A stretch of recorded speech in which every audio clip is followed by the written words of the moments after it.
In this video, I'll be discussing obstacles that could be stopping you from actually starting to journal. So if you'd like to know more about journaling, subscribe to this channel and press the notification button to receive new videos when they are released. So let's dive in to those obstacles that many of us face when it comes to writing. There are some topics that I don't want to share with anyone. Journaling can be done by yourself or in a group, but it is your choice whether you want to share what you've written. I don't have time for that. Journaling can be completed in just minutes.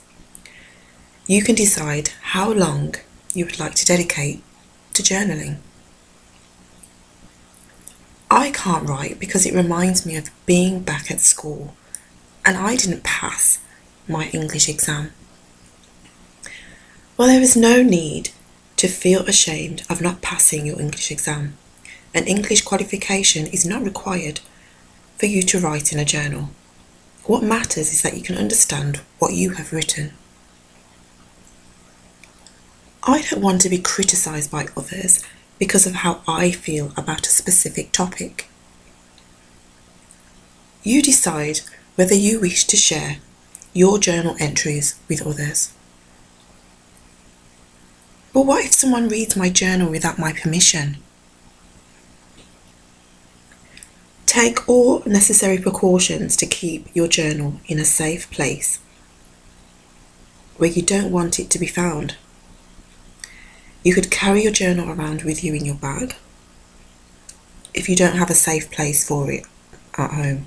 I'm just no good at writing. It really doesn't matter if you think you are good or not, as long as you have a way of recording what you want to say. English is my second language. It's your journal. Write in the language which is easier for you. I wouldn't know what to write. There are many journal prompts and exercises that you can use if you don't know what to write. I don't write unless I need to write a shopping list because I was humiliated a few years ago because of something I wrote at work. Well, it's understandable that you feel the way you do because it scared you emotionally.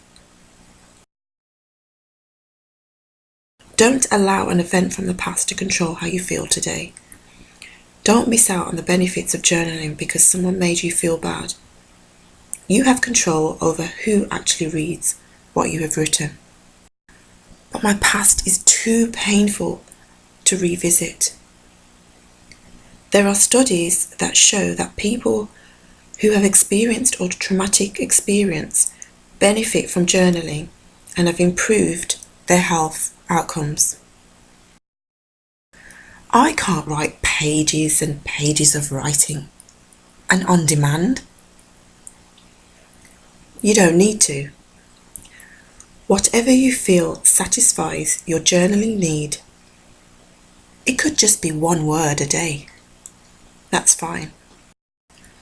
I can't hold a pen anymore after the stroke. Well, journaling can be done in different ways. It's not just about writing. You can speak, and it's about art. You could use images, doodling, or drawing. You could record your journal entries with your mobile phone or by using video. I hope I was able to crush any obstacles you may have. If not, comment below if I've missed any obstacle that's stopping you from starting to journal.